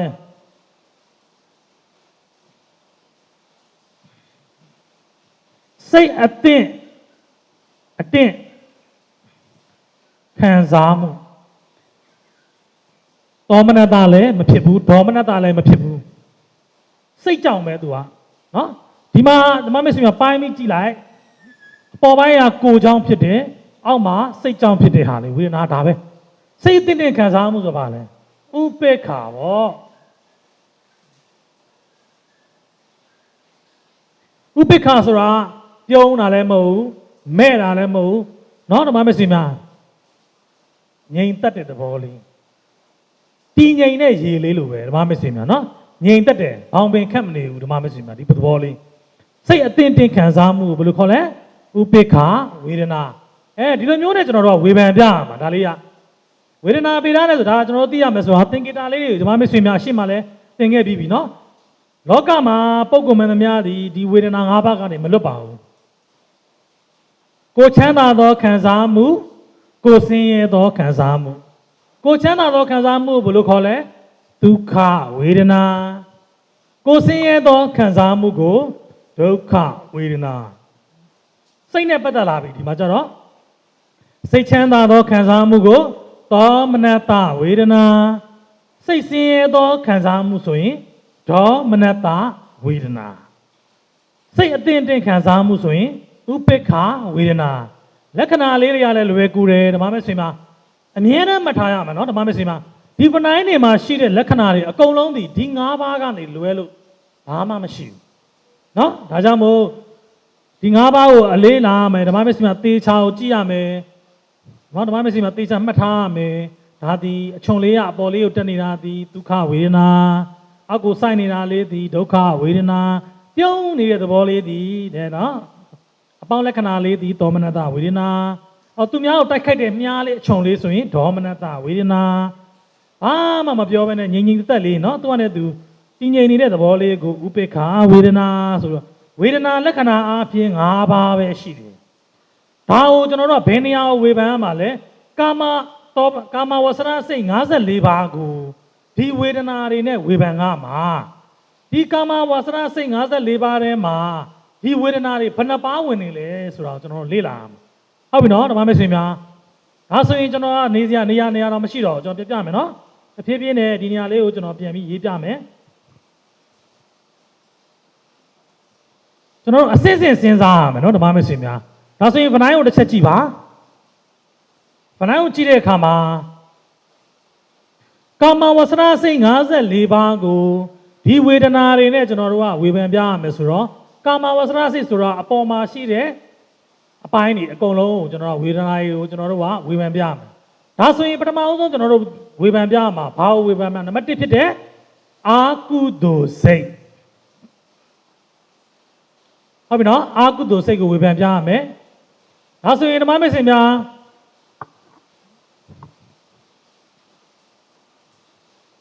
အာကုသိုလ်စိတ်12ပါးမှာဒီဘက်မှာပဲရေးလိုက်တော့မယ်နော်အာကုသိုလ်စိတ်ကနေစစဉ်းစားမယ်ဆိုတော့အာကုသိုလ်စိတ်12ပါးမှာဝေဒနာဘယ်နှပါးရှိလဲဆိုကြည့်ရမှာသောမနတဝေဒနာဘယ်နှပါးရှိမလဲအာကုသိုလ်စိတ်မှာသောမနတဝေဒနာ4ပါးဟုတ်နော်အာကုမှာသောမနတဝေဒနာ4ပါးနောက်တစ်ခုကဥပိ္ပခာဝေဒနာဘယ်နှပါးရှိလဲလောဘမှုစိတ်မှာ4ပါးမောဟမှုစိတ်မှာ2ပါးဟုတ်ပြီနော်ဥပိ္ပခာ6ပါးဟုတ်ပြီနော်ဒေါမနတဝေဒနာရှိလားအကုသိုလ်စိတ်မှာဒေါမနတဝေဒနာ2ပါးရှိတယ်ဒေါသမှုစိတ်နော်2ပါးရှိတယ်ဒုက္ခဝေဒနာရှိလားမရှိဘူးမရှိရင်မရှိဒုက္ခဝေဒနာရှိလားမရှိဘူးဒါဆိုအပေါ်မှာရှိတဲ့နံပါတ်1ကအကုသိုလ်စိတ်မှာသောမနတဝေဒနာ4ပါးဥပိ္ပခာဝေဒနာ6ပါးဒေါမနတ2ပါးဒုက္ခမရှိဒုက္ခမရှိဒါအကုသိုလ်စိတ်ကိုစပြီးတော့ဝေဖန်တာကဲသူ့အောက်ကိုတက်ဆင်းမယ်ဆိုရင်ဘာရှိလဲအာဟိတ်စိတ်18ပါးအာဟိတ်စိတ်18ပါးကိုကြည့်ရမယ်ဆိုရင်ဒါအကုသိုလ်12ပါးဒါအာဟိတ်18ပါးကိုကြည့်မယ်ဆိုရင်အာဟိတ်စိတ်ထဲမှာသောမနတဘယ်နှပါးပါလဲဆိုရင်အာဟိတ်ကုသလဝိပတ်စိတ်10ပါးမှာသောမနတ1ပါးပါတယ်အာဟိတ်ကရိယာစိတ်မှာသောမနတ1ပါးပါတယ်ဒါဆိုရင်အာဟိတ်ကရိယာအာဟိတ်စိတ်18ပါးထဲမှာသောမနတ2ပါးပါမှာဗောဟုတ်တယ်မလားဒီမှာသောမနတလက္ခဏာလေးအောက်မှာ2ပါးဟုတ်ပြီဒီမှာဥပိ္ပခဝေဒနာဘယ်နှပါးပါလဲကြည့်ရအောင်အာဟိတ်စိတ်18ပါးထဲမှာအာကုသလဝိပတ်စိတ်9ပါးမှာဥပိ္ပခ6ပါးစက်သောဂါဇိတန်တိရဏတံပရိဆိုင်တန်တိရဏနော်ဒီ6ပါးပါတယ်ဆိုရင်အာကုသလဝိပတ်စိတ်9ပါးတွင်အာဥပိ္ပခစိတ်6ပါးဟုတ်ပြီအဲ့ဒါဆိုရင်အောက်မှာရှိမယ်အာဟိကုသလဝိပတ်စိတ်မှာဆိုရင်ဥပိ္ပခဘယ်နှပါးရလဲသူလဲ6ပါးပဲဓမ္မမိတ်ဆွေများသူ10ပါးထဲမှာသူ6ပါးပဲဘယ်ဟာလေးပဲမပါတာလဲဆိုရင်ကာယနဲ့သောမနတနှုတ်လိုက်ရင်စက်သောဂါဇိနော်တံပရိဆိုင်တန်တိရဏ6ပါးပဲအပေါ်6ပါးအောက်6ပါးအာဟိစိတ်အာဟိကရိယာမှာ2ပါးဆိုတော့6ဆို12 14ပါးပါတာပေါ့နော်ဒါဆိုရင်အာဟိစိတ်18ပါးမှာဥပိ္ပခစိတ်ပေါင်း14ပါးရလားဓမ္မမိတ်ဆွေများဖြည်းဖြည်းပဲသွားမယ်နော်ကဲအဲ့ဆိုဒေါမနတလေးကိုစဉ်းစားကြည့်ရအောင်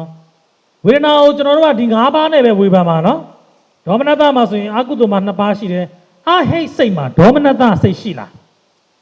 မရှိဘူးမရှိတော့မရှိရင်မရှိပေါ့မရှိဒုက္ခရှိလားဒုက္ခလေးတစ်ပါးရှိတာပေါ့အာဟိကုသလဝိပတ်စိတ်မှာဒုက္ခစိတ်လေးတစ်ပါးရှိတယ်နော် ဒါဆိုရင်ဒုက္ခကတပါးဒုက္ခကလည်းဒီမှာတပါးเนาะဒီမှာမျိုးစီများဒါဆိုရင်အာဟိစိတ်ထဲမှာသောမနတ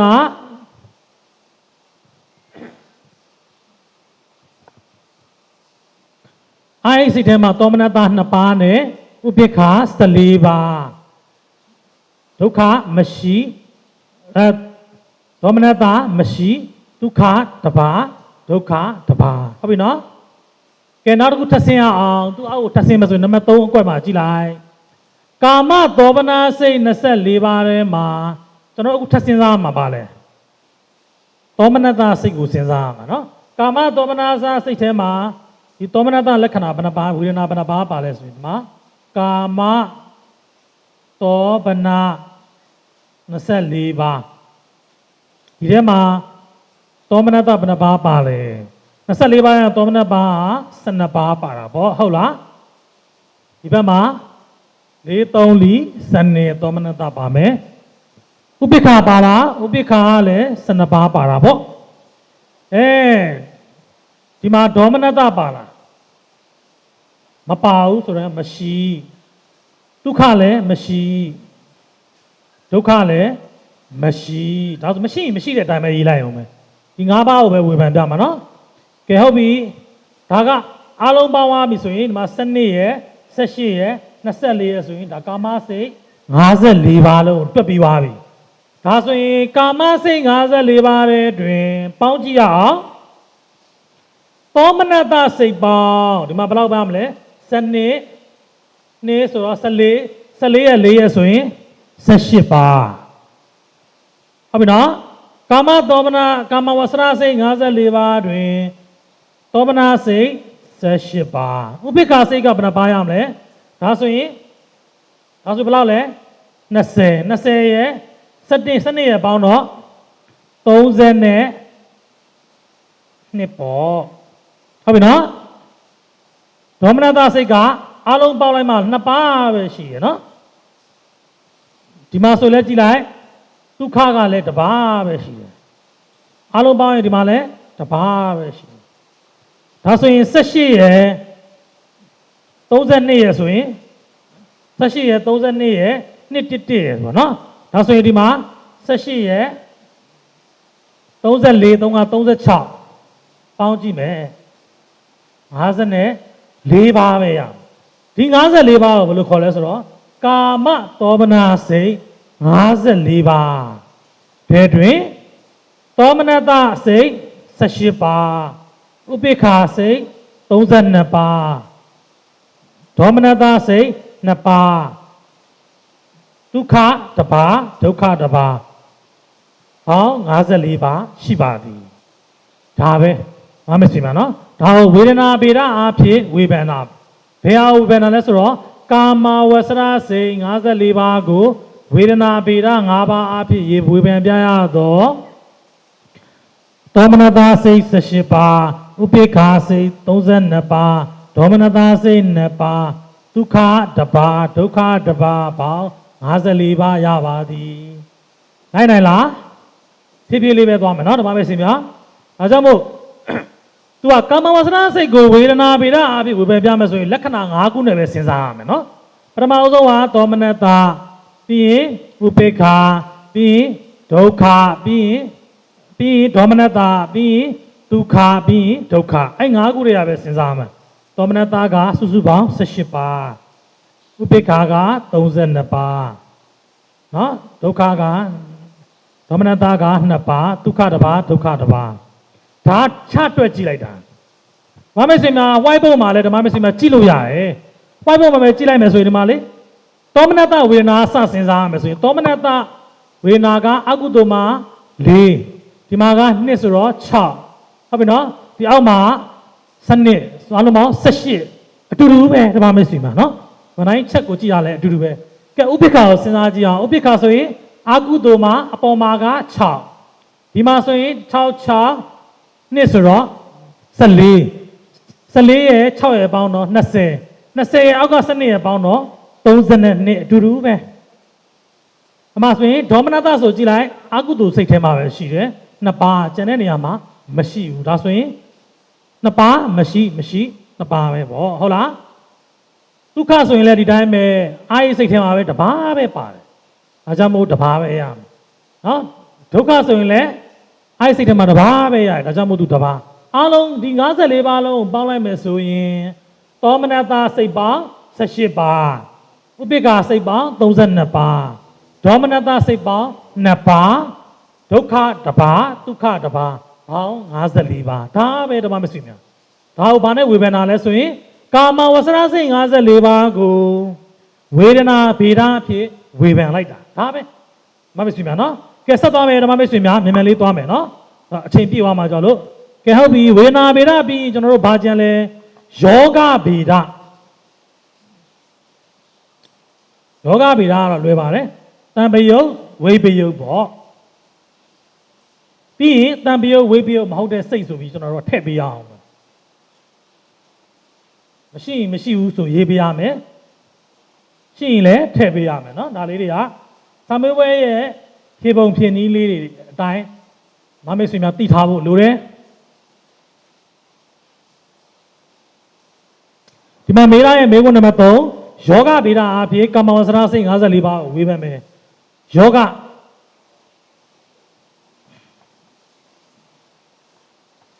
ါသူမေးခွန်းနံပါတ်3ပေါ့နော်54ပါးကိုဝေဖန်တာယောဂဆိုတာတံပယုတ်ဝိပယုတ်တံပယုတ်ဝိပယုတ်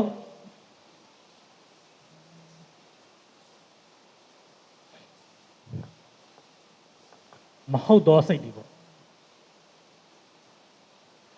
မဟုတ်ရင်မဟုတ်တဲ့အကြောင်းပြောပြရမှာနော်တန်ပြုတ်ဆိုတာရှင်တာဗမာလို့ဆိုရင်ဗာလဲရှင်တာဗာနဲ့ရှင်တာလဲသူနဲ့လာရှင်တဲ့စေတသိက်တွေနဲ့ရှင်တာဟုတ်ပြီနော်တန်ပြုတ်ရှင်တယ်ဝိပယုတ်ကမရှင်ဘူးဒါရှင်လည်းမရှင်ဘူးရှင်လည်းမရှင်ဘူးเนาะအကုန်လုံးတစ်ခုလုံးမဟုတ်တဲ့ဟာရှင်မရှင်မဟုတ်တာပေါ့ဒီသဘောလေးပဲ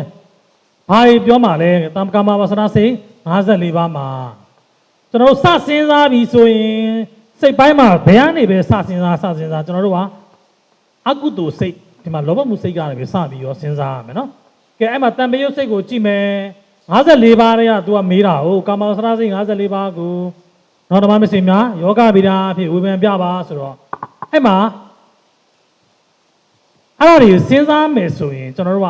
တန်ပယုတ်ဝိပယုတ်စိတ်ဆိုတဲ့တရားတွေမှာဘာတွေရှိနိုင်လဲစာမျက်နှာအားဖြင့်တော့ဓမ္မမစင်များစာမျက်နှာ29မှာရှိတယ်เนาะ29မှာတန်ပယုတ်ဝိပယုတ်စိတ်အမျိုးအစား5မျိုးလို့ရှိသေးတယ်เนาะဒါလေးကိုလည်းသိထားပေး5မျိုးကပါလေအောက်လေးမှာရေးလိုက်မယ်နော်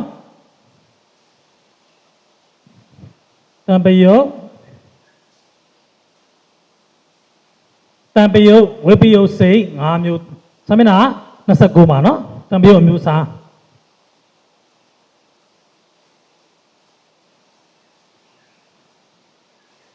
ဒါလေးကိုသိထားပထမဆုံးသိရမှာကဒိဋ္ဌိကတတံပယုတ်နံပါတ်1เนาะဒါနံပါတ်2ပဋိကတံပယုတ်ပဋိကဆိုတာကတော့ခက်ထန်ကြမ်းတမ်းတာပေါ့ဒေါသမူစိတ်ဒီမှာပြောလို့เนาะနံပါတ်3ဥဒိစ္စတံပယုတ်နံပါတ်4ဝိသိကိစ္စ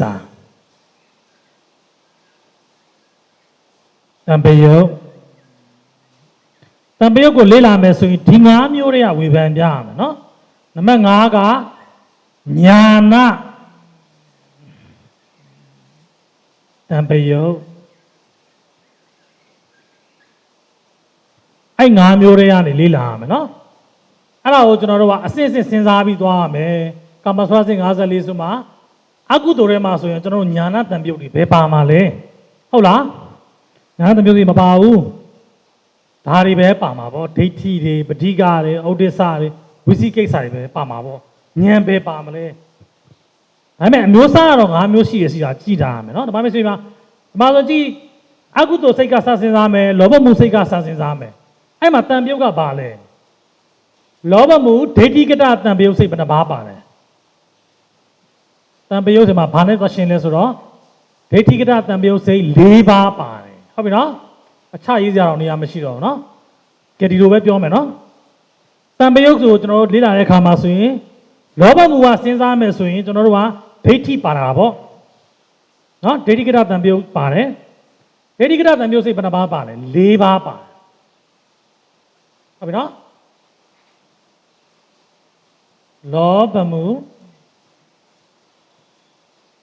ဒိဋ္ဌိကတတံပယုတ်၄ပါးဒါလောမှုစိတ်ကစစဉ်းစားမှာနော်နောက်တစ်ခုထပ်စဉ်းစားမယ်ဒီလိုပဲရေးလိုက်ရင်ကောင်းမှာလောဘမှုမှာတံပယုတ်ကလောဘမှုဒိဋ္ဌိကတတံပယုတ်၄ပါးဒိဋ္ဌံပေါ့လိုပဲရေးလိုက်မယ်နော်ဒိဋ္ဌိကတတံပယုတ်၄ပါးလောဘမှုမှာဆိုရင်ဒါလောဘကိုရင်ကြည့်မယ်နော်ဝိပယုတ်စိတ်မှာလဲသူကလောဘမှုဒိဋ္ဌိကတဝိပယုတ်ဒိဝိ၄ပါးဟုတ်ပြီနော်ဒါလောဘမှုပဲကြည့်သေးတာနော်ပြီးရင်ဓမ္မမိတ်ဆွေများက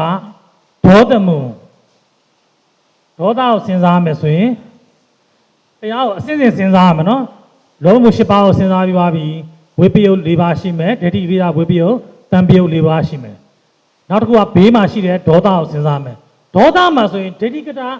တံပယုတ်လည်းမရှိတော့ဘူးဝိပယုတ်လည်းမရှိတော့ဘူးသူကပဋိကတော့ရှိတယ်သူကကြတော့ဘယ်လိုလဲ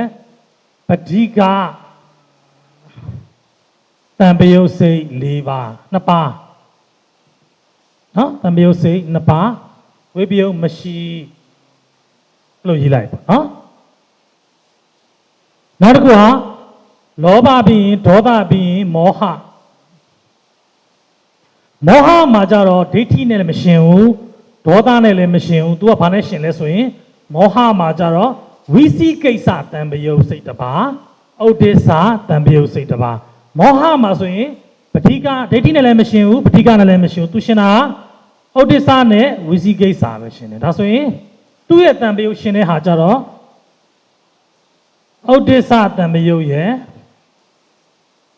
တံပယုတ်စိတ်တစ်ပါးဝိသိကိစ္စဒီမှာမရှိဘူးပေါ့နော်ဝိသိကိစ္စတစ်ပါးဒီဝိပယုတ်တွေကတော့မရှိပေါ့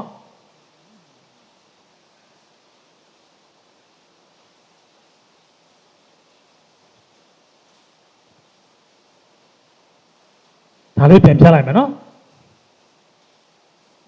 ငါမရှိမှရှုပ်နေတယ်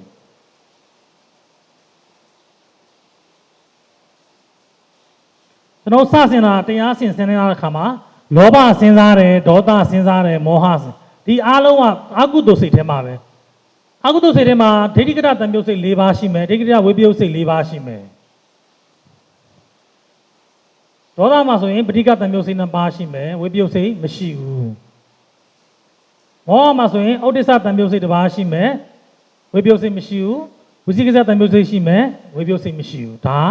အကုသိုလ်စိတ်12ပါးရဲ့ဘောင်ထဲကစဉ်းစားတာ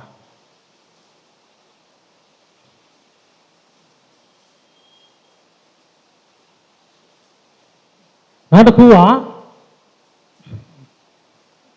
အာဟိတ်စိတ်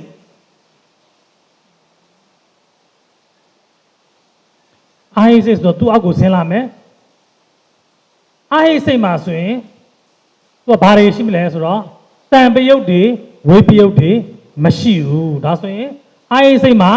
တန်ပြုတ်ရှိလားမရှိဝိပယုတ်လည်းမရှိသူ့မှာရှင်နာရီမရှင်နာရီဉာဏ်ရှင်နာရီဉာဏ်မရှင်နာရီမရှိဘူးသူ့မှာဘာအဆက်မှလည်းမရှိဘူးเนาะဒါဆိုရင်အိုက်စိတ်ကမရှိဘူးပေါ့ကဲအဲ့ဆိုကာမသောမနာစိတ်24ပါးထဲမှာတန်ပြုတ်စိတ်ဘယ်နှပါးရှိလဲညာနာတန်ပြုတ်စိတ်12ပါးဒါဆိုရင်အောက်ကိုပြန်ဆင်းနောက်တစ်ခုကာမသောမနာစိတ်24ပါးထဲမှာ तू ကကြတော့ဒိဋ္ဌိတွေနဲ့ရှင်တာဝိသိကိစ္စတွေဩဒိစ္စတွေနဲ့ရှင်တာ तू ကကြတော့ညာတန်12ပါးညာဝိ12ပါးနဲ့ရှင်တယ်ဟုတ်ပြီနော်ညာတန်12ပါးညာဝိ12ပါးအဲဆိုရင်ကျွန်တော်တို့ကကာမစိတ်54ပါးဆိုရင်ဒီမှာဒီနှစ်ခုကိုအတောဗနစိတ်30လို့ခေါ်တာပေါ့ဒါဆိုရင်ဒါတောဗနာစိတ်တောဗနာစိတ်24ပေါင်း54ဒီ54ကိုဝေဖန်တာเนาะအကုသိုလ်ထဲမှာဒိဋ္ဌိကရတံမျိုးစိတ်4ပါးဝိပယုတ်စိတ်4ပါးเนาะပဋိက္ခစိတ်မှာဆိုရင်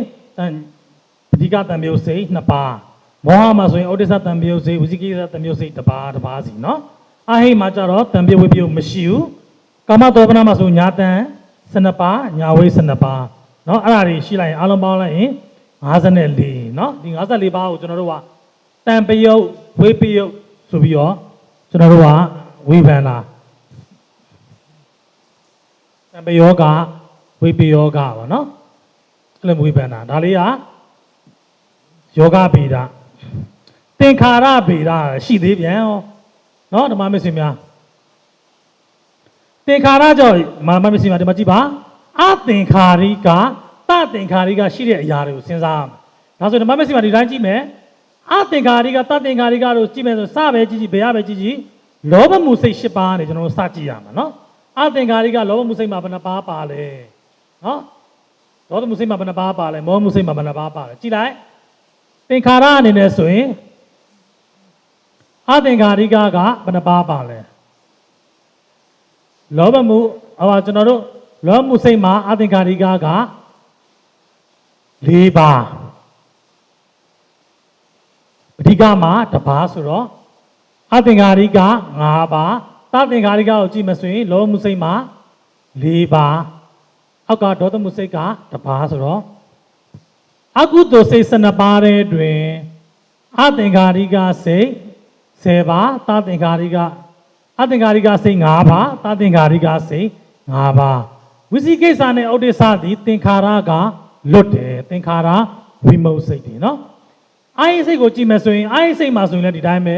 အာတာမရှိဘူးဒါကြောင့်မို့အာယိစိတ်မှာအာတာမရှိကာမတောပနာစိတ်24ပါးထဲမှာဆိုအာတာရှိတာပေါ့အသင်္ခါရိကကမဟာကုသိုလ်မှာ4ပါးမဟာဝိဘတ်မှာ4ပါးမဟာကရိယာမှာ4ပါး4 3 12ပါးဟုတ်ပြီနော်ဒါဆိုရင်ဓမ္မမစ္စည်းမှာအသင်္ခါရိကစိတ်ရှိတဲ့ဟာတွေကအပေါ်မှာ10ပါးအောက်က12ပါးနော်နောက်တစ်ခုကတသင်္ခါရိကကိုစဉ်းစားကြည့်အောင်တသင်္ခါရိကဆိုရင်လောဘမှုမှာသူကအတူတူပဲနော်4ပါးပဋိက္ခမှာဒေါသမှုမှာ1ပါးဆိုတော့တသင်္ခါရိကကလည်းအကုသိုလ်စိတ်ထဲမှာ5ပါးအာယိစိတ်ထဲမှာတသင်္ခါရိကမရှိကာမတောမနာစိတ်24ပါးထဲမှာတသင်္ခါရိကက12ပါးအတူတူပဲခုနအားနဲ့အတူတူပဲเนาะအာမှာပါသလိုတမှာလည်းဒီလိုပဲအတူတူပဲပါတယ်ကဲနောက်တစ်ခုကအာသမဟုတ်တာကိုပြန်ကြည့်မယ်ဆိုရင်လောမှုစိတ်မှာမောဟမှုစိတ်မှာအာတလွတ်လို့2ပါးအာယိစိတ်က18ပါးလုံးကအာတလွတ်လို့18ပါးဆိုတော့20ပါးအာတလွတ်တဲ့စိတ်ပေါင်း20ပါးဒီလိုပဲတွက်ရတယ်ဓမ္မမစ္စည်းမှာเนาะဒီလိုပဲတွက်ချလိုက်တဲ့ခါကျရင်လွယ်တယ်အဲကြောင့်မို့သင်္ခါရဗေဒဆိုရင်အသင်္ခါရိကတသင်္ခါရိကဘယ်နှပါးရှိလဲဆိုတာကိုဒီ54တွေကနေဝေဖန်တာဟုတ်ပြီနော်အဲဒါလေးပဲဓမ္မမစ္စည်းမှာဟေတုဗေဒဆိုဟိတ်အားဖြင့်ဝေဖန်တာဟိတ်အားဖြင့်ဆိုဘာလဲဆိုရင်ဧကဟိတ်စိတ်ဒွိဟိတ်စိတ်တိဟိတ်စိတ် အာဟိတ်စိတ်ဆိုပြီးတော့ဟိတ်ကိုဒီ၄ပါးတွေကဝေဖန်တယ်ဒီဟာလေးကိုပြောတာနော်ဒီနံပါတ်5ကဟိတ်အားဖြင့်ဝေဖန်မယ်ဆိုရင်ဧကဟိတ်စိတ်ဆိုတာဟိတ်တစ်ပါးတည်းနဲ့ရှင်တာဒွိဟိတ်စိတ်ဆိုရင်ဟိတ်2ပါးနဲ့ရှင်တာတိဟိတ်စိတ်ဆိုဟိတ်3ပါးနဲ့ရှင်တာအာဟိတ်စိတ်ဆိုရင်ဟိတ်တစ်ပါးနဲ့မှမရှင်တာဒီမှာအလွယ်ဆုံးကြည့်မယ်ဆိုရင်ဒီမှာအာဟိတ်စိတ်ကိုစဉ်းစားကြည့်ဒီအာဟိတ်စိတ်က18ပါးပဲရှိတယ်ဟုတ်လား54ပါးထဲမှာအာဟိတ်စိတ်က18ပါးပဲရှိတယ်ဧကဟိတ်စိတ်ဆိုတာဟိတ်တစ်ပါးတည်းနဲ့ရှင်တာဆိုတာဘာရှိမလဲမောဟမှုတွေးပေါ့ဟုတ်ပြီနော်လောဘမှုစိတ်ဒီလောဘရောမောဟရောရှင်တယ်ဒေါသမှုစိတ်ဒီလောဘရောဒေါသရောမောဟရောရှင်တယ်သူလည်းတွေးဟိတ်စိတ်ပဲမောဟဟိတ်ကြတော့မောဟတစ်ပါးတည်းပဲရှင်တယ်ဆိုရင်မောဟမှုစိတ်2ပါးဒီဧကဟိတ်စိတ်ဖြစ်တယ်မောတွေးပေါ့နော်မော2ပါးဒီဧကဟိတ်စိတ်ကဲဒွိဟိတ်စိတ်ကိုစဉ်းစားကြည့်အောင်ဒွိဟိတ်စိတ်မှာဆိုဘာပါတယ်အကုသိုလ်စိတ်မှာဆိုရင်လောဘမှုစိတ်က8ပါးဒေါသမှုစိတ်က2ပါးဆိုတော့ဘယ်နှပါးရမလဲလောက8ဒေါကနဲ့10ပါးရပြီထပ်ဆင်းမယ်ကနဲ့10ပါးရပြီထပ်ဆင်းမယ်ပြရှိလားဘာဟိတ်မှမရှင်တာဟုတ်ပြီနော်မရှင်လို့သူ့ကိုအောက်မှာရေးချပြီးပါပြီကဲအဲ့ဆိုရင်အောက်ထပ်ဆင်းမယ်ကာမသောပနာစိတ်24ပါးထဲမှာဒွိဟိတ်စိတ်ကဘာလဲဉာဏ်မရှင်တဲ့စိတ်တွေဘယ်နှပါးရှိလဲ12ပါးရှိတယ်ပေါ့နော်အဲကြောင့်မို့ဒွိဟိတ်စိတ်ကကာမသောပနာစိတ်ကာမသောမှာဆိုရင်12ပါးဆိုတော့ပေါင်း22ပါးရတယ်ဒါဆိုရင်ဧကဟိတ်စိတ်ကမောဟမှုစိတ်2ပါးဒွိဟိတ်စိတ်ကဟုတ်ပြီနော်22ပါးကတိဟိတ်စိတ်ကိုတွက်ကြည့်အောင်တိစိတ်ကဉာဏ်ရှင်တဲ့ဟာတွေပေါ့ဉာဏ်ရှင်တဲ့ဟာဆိုလောဘဒေါသမောဟဆိုတော့အကုသိုလ်စိတ်ထဲမှာလည်းမရှိတော့ဘူးเนาะအာဟိစိတ်ထဲမှာလည်းမရှိဘူးဆိုတော့ဘယ်မှာရှိလဲကာမသောပနာစိတ်12ပါးမှာပဲရှိတယ်ဟုတ်ပြီအဲ့ဆိုဓမ္မမက်ဆိုရင်ပေါင်းကြည့်ရအောင်เนาะ18ရက်နဲ့ဆိုရင်20ရဲ့34နဲ့ပေါင်း20အပေါင်း34ဆိုရင်ကာမစိတ်54အဖြစ်အတိအကျထွက်ရမယ်နော်ဓမ္မမက်စီမှာဒါဆိုရင်ကာမစိတ်54ပါးကိုဟိတ်အားဖြင့်ဝေဖန်ပြရတော့ဧကဟိတ်စိတ်မှာမောဟမှုစိတ်2ပါးဒွိဟိတ်စိတ်မှာ22ပါးတိဟိတ်စိတ်မှာ12ပါးအာဟိတ်စိတ်မှာ18ပါးပေါင်း54ပါးရပါသည်โอเคလားရောက်ပြီနော်โอเคလားโอเคဆိုရင်ထပ်သွားမယ်နော်ဇာတိဗေဒထပ်သွားမယ်ဇာတိဗေဒဆိုရင်ထပ်ပြီးတော့ကျွန်တော်တို့ဇာတိဗေဒတစ်ခုပဲကျန်တော့တယ်เนาะဒါလေးကိုပြီးအောင်ရှင်းလိုက်ပါမယ်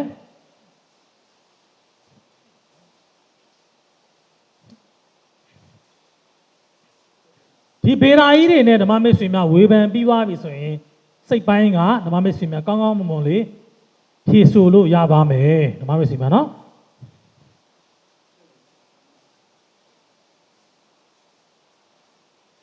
အခုကာမစိတ်54ပါးကို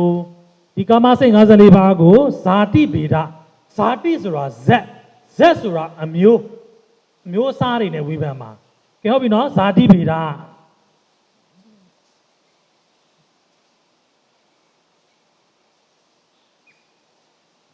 ကာမစိတ်54ပါးကို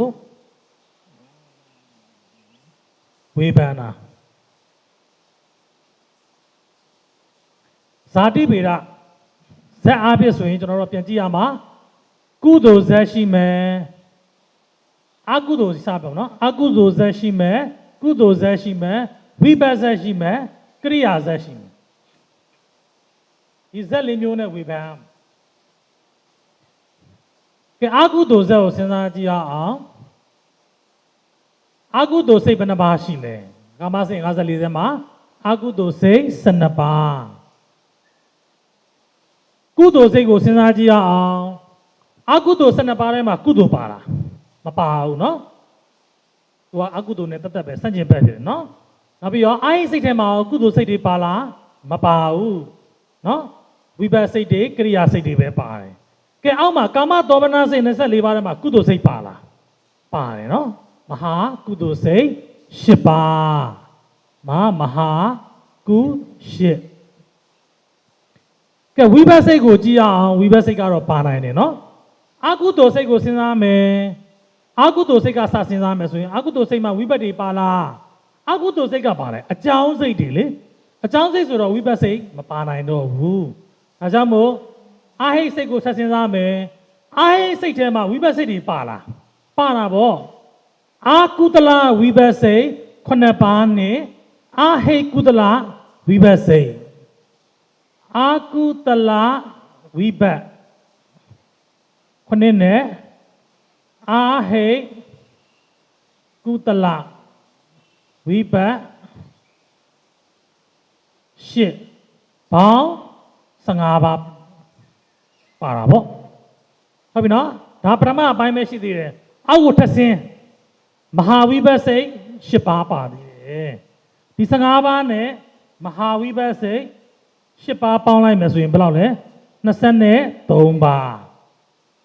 ဟုတ်ပြီနော်အစစ်စစ်စဉ်းစားရမှာနော်ပထမဆုံးအကုသိုလ်စဉ်းစားအကုသိုလ်မှာမပါဘူးအာဟိတ်ကိုစဉ်းစားအာဟိတ်မှာဝိဘတ်စိတ်ဘယ်နှပါးပါလဲ9ပါးရဲ့10ပါးရဲ့ပေါင်း15ပါးအောက်က10ပါးရဲ့ပေါင်းတော့23ပါးဒါဟုတ်ပဲကရိယာစိတ်ကိုစဉ်းစားမယ်ဆိုရင်အကုသိုလ်ကပဲစစဉ်းစားအကုသိုလ်မှာကရိယာစိတ်တွေရှိလားအရင်ကြည့်လိုက်မရှိနိုင်ဘူးအဲဆိုရင်အောက်ကိုထပ်ဆင်းအာဟိတ်စိတ်ကိုကြည့်အာဟိတ်စိတ်မှာကရိယာစိတ်ဘယ်နှပါးပါလဲ3ပါးအာဟိတ်ကရိယာ3ပါးကဲဟုတ်ပြီအောက်ကိုထပ်ဆင်းမယ်ဆိုရင်မဟာကရိယာ10ပါးမဟာကရိယာ10ပါးပေါင်း17ပါးဟုတ်ပြီနော်ဒီမှာအကုသိုလ်က12ပါးမဟာကုသိုလ်က10ပါးမဟာဝိဘတ်က23ပါးမဟာကရိယာစိတ်က17ပါးပေါင်းကြည့်ရအောင်ဒီမှာ20ရဲ့ဒီမှာက34ဆိုတော့20အပေါင်း34ပေါင်းလိုက်ရင်54ပဲရကာမဝဆရစိတ်54ပါးကိုဇက်အားဖြင့်ဝေဖန်ပြဟုတ်ပြီနော်ကာမဝဆရစိတ်ကျွန်တော်အစဉ်စားစဉ်းစားရင်အကုသိုလ်မှာအကုသိုလ်စိတ်12ပါးပါတာပေါ့ပြီးရင်ကုသိုလ်မှာဆိုရင်မဟာကုသိုလ်စိတ်10ပါးဝိဘတ်ဆိုရင်ဒီမှာ23ပါးတော့ပါတယ်ကရိယာဆိုရင်နော်ဒီမှာအလုံးပေါင်း17ပါးပါတော့အလုံးပေါင်း54ပါးရတယ်ဒါကိုဘယ်လိုခေါ်လဲဆိုတော့ဇာတိဗေဒအဖြစ်ကာမဝဆရာစိတ်54ပါးကိုဝေဖန်ပြခြင်းဇက်အားဖြင့်နောက်တစ်ခုကဘူမိဗေဒလည်းပါသေးတယ်ဘုံအားဖြင့်ဝေဖန်လို့ရသေးလားโอเคပြီအဲ့ဆိုရင်ကျွန်တော်နောက်တစ်ပတ်ကျရင်ဘူမိဗေဒနဲ့ဒီအားလုံးကိုပြန်ပြီးတော့လုံးပြီးတော့ပြန်ပြီးပြောပြပေးမှာဖြစ်ပါတယ်ကဲဓမ္မမိတ်ဆွေများအားလုံးကိုယ်စိတ်နှဖျားကျမ်းမာချမ်းသာစွာဖြင့်ကောင်းကျိုးလိုရာဆန္ဒများနဲ့ပြည့်ဝကြပါစေဗုဒ္ဓဂုဏောအနန္တောဓမ္မဂုဏောအနန္တောသံဃာဂုဏောအနန္တောမာတာပိတုဂုဏောအနန္တောအာစရိယဂုဏောအနန္တောဟုအနန္တကိုယ်၏ကျေးဇူးရှင်တို့ကိုဝန်ဒီဝန်လာမိယုတိမြတ်တို့လက်ဆုံးမူ၍ရှိခိုးကြောပါ၏အရှင်ဘုရားယနေ့ယခုအဘိဓမ္မာဒေသနာတော်ကိုနာယူတင်ကြားရသောကုသိုလ်ကောင်းမှုတို့၏အဖို့ဘာကတို့ကို၎င်းအာလုံးကြာကြာသည်များအမြယူတော်မူကြပါကုန်လောသာဓုသာဓုသာဓုအာလုံးကြာကြာသည်များအမြယူတော်မူကြပါကုန်လောသာဓုသာဓုသာဓုအာလုံးကြာကြာသည်များအမြယူတော်မူကြပါကုန်လော